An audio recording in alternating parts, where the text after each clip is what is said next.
Eu vou tratar agora sobre escravidão e sexualidade. Eu sei que esse tema é muito sério e possivelmente pode trazer alguma sensibilidade, um desconforto a pessoas que já passaram por algum trauma, alguma violência na área sexual. Se você é essa pessoa, talvez esse vídeo não seja tão recomendado para você. Mas se você quiser experimentar para ver e ficar, eu prometo que eu vou lidar com esse assunto da forma mais respeitosa possível, trazendo fatos que, apesar de medonhos e tristes, fazem parte da nossa dolorosa história.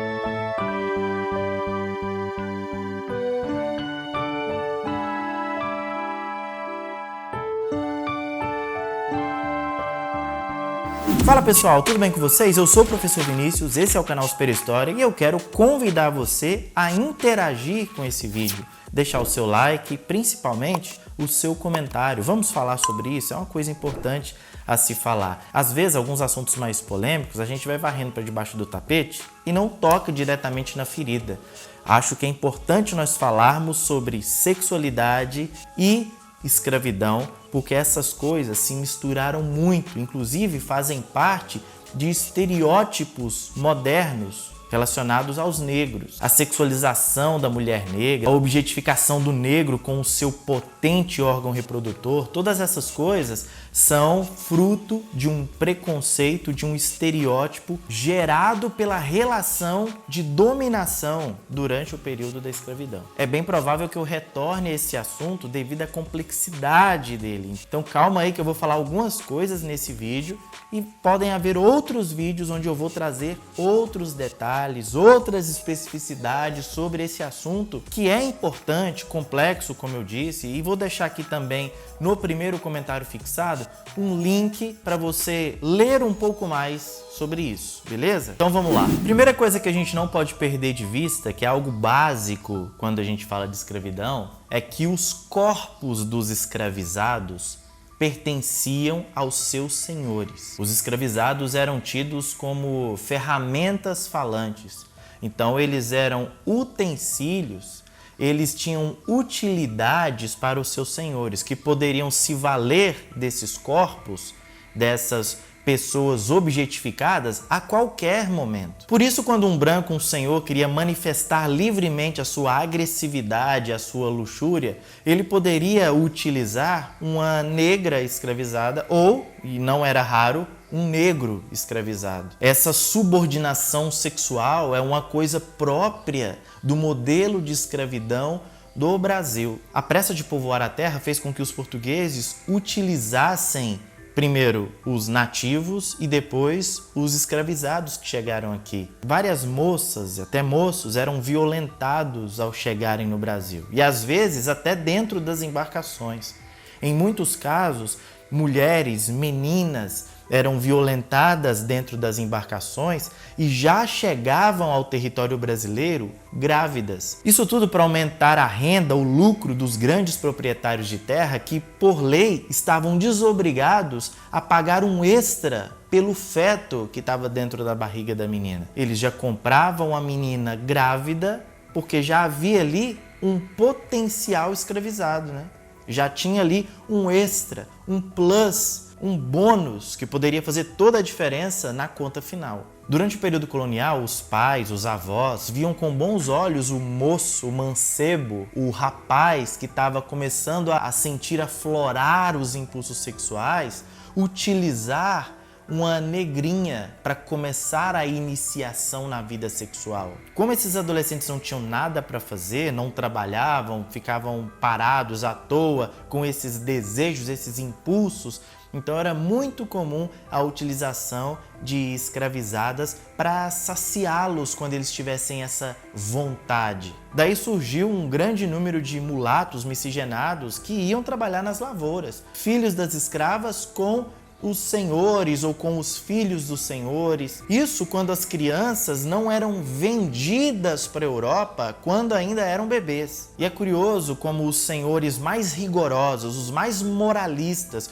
os que mais impunham uma carga de moralismo sobre suas esposas, sobre suas filhas, eram justamente esses que mais se aproveitavam desse tipo de serviço sexual, de exploração sexual e que incentivavam os seus filhos a fazerem o mesmo. Nessa época se acreditava que o calor dos trópicos fazia com que os meninos aflorassem mais cedo a sua sexualidade. Quer dizer, a culpa do despertar sexual prematuro não era do mau exemplo do pai e do avô, era do calorão que fazia aqui na região. E é engraçado como essa dupla moral, que faz parte até hoje da sociedade brasileira, o senhor do engenho, o patriarca católico, cheio de pudores, se reprimia nas relações com a sua esposa, que ficava praticamente como uma figura destinada à reprodução, a dar filhos para ele, e se soltava de forma agressiva e desimpedida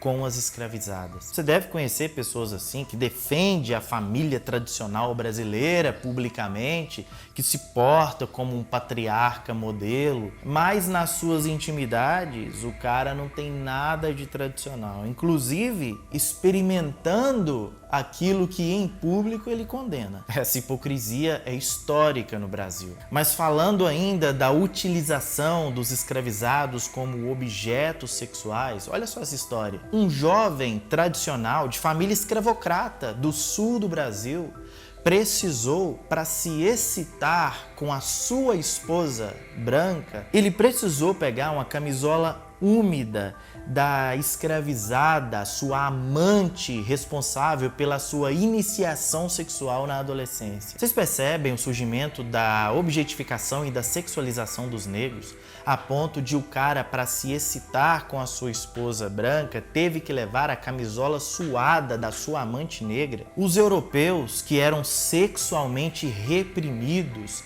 olhavam para os negros e viam neles uma tentação. E esses brancos que chegavam ao Brasil, europeus, logo iam se aproveitar e explorar sexualmente os negros e nativos que estavam aqui. Quer dizer, eu não posso me entregar totalmente e completamente à minha esposa, mas eu posso fazer tudo o que eu quiser, tudo o que a minha mente imaginar e desejar com esse objeto humano aqui, que eram os escravizados. Até o odor dos corpos das negras eram enfatizados e elogiados em contraste com o cheiro artificial dos corpos das brancas. O Jornal do Comércio, no século XIX, traz alguns anúncios que mostram a importância do corpo, o quanto os negros e as negras eram vistos como carne, como um objeto sexual. Olha só. Procura-se negrinha de beiços finos, olhos grandes, pés pequenos, espigadinha de corpo e peito em pé.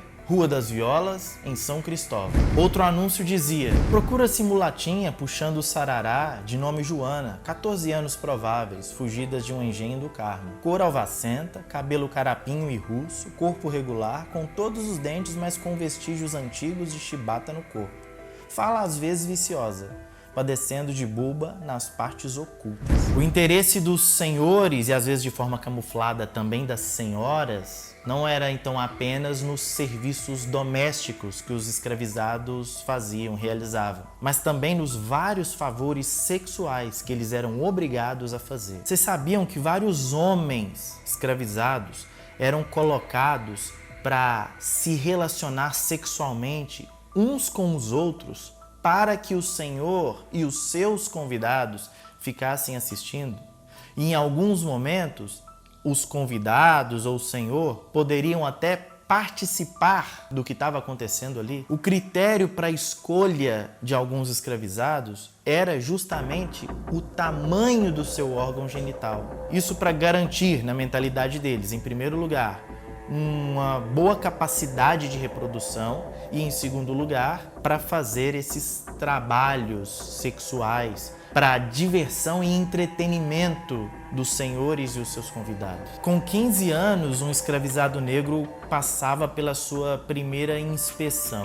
Os que eram subdesenvolvidos eram castrados e enviados para trabalhar na lavoura. Era dada a cada homem negro uma meta de engravidar pelo menos 12 escravizadas por ano. Pelo menos uma por mês, para combater a alta taxa de mortalidade, porque muitos escravizados morriam devido ao trabalho e às condições péssimas. As meninas deveriam começar a engravidar com 13 anos. Até os 20 anos de idade era bom que a moça tivesse pelo menos 4 filhos. Mesmo sem a capacidade de reprodução, crianças de 10 e 11 anos eram violentadas, estupradas pelos seus senhores. Europeus ruivos e loiros vendiam os seus filhos com as escravizadas por um valor mais alto, caso os meninos nascessem com essas características. Pra vocês terem uma ideia da crueldade, da objetificação, da desumanização da época, uma mulher assou no forno o filho de uma escravizada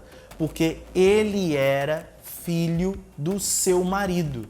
Era filho do senhor com a escravizada. É claro que isso tudo mostra uma dominação psicológica de gênero, de classe, uma dominação racial, que fazia, em certos casos, que a negra abusada, explorada pelo seu senhor, passasse a olhar com bons olhos para o seu senhor.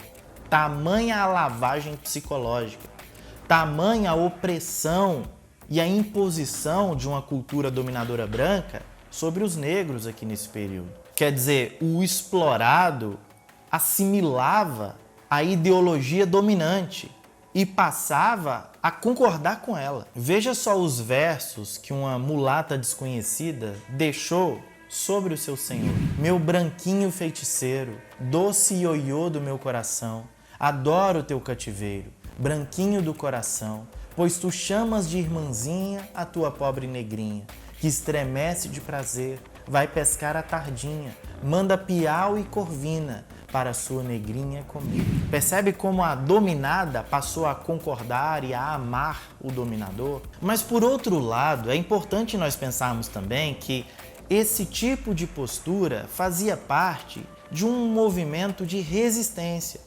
Era um modo de resistir à escravidão, de sobreviver à escravidão e até mesmo de conquistar a liberdade, em alguns casos bem específicos. Várias negras conseguiram juntar uma quantia considerável vendendo seus corpos e com isso puderam comprar a sua alforria. E muitas continuaram vendendo seus corpos mesmo depois de libertas. Já outras passaram a ser matriarcas respeitáveis, chegaram inclusive a ser senhoras de outros escravizados. Esse foi o caso, por exemplo, de uma história que deve vir à sua mente, de Chica da Silva. A Chica já não era tão jovem assim para os padrões daquela época, já era mãe, já era uma situação bem diferente da mostrada na novela, mas apesar disso, o europeu lhe cobriu de ouro e otorgou a ela um poder enorme no então arraial de Tejuco, que é a atual Diamantina. Eles tiveram 12 filhos e a ex-escrava viveu de um modo esplendoroso. Muitas escravizadas se tornavam concubinas de luxo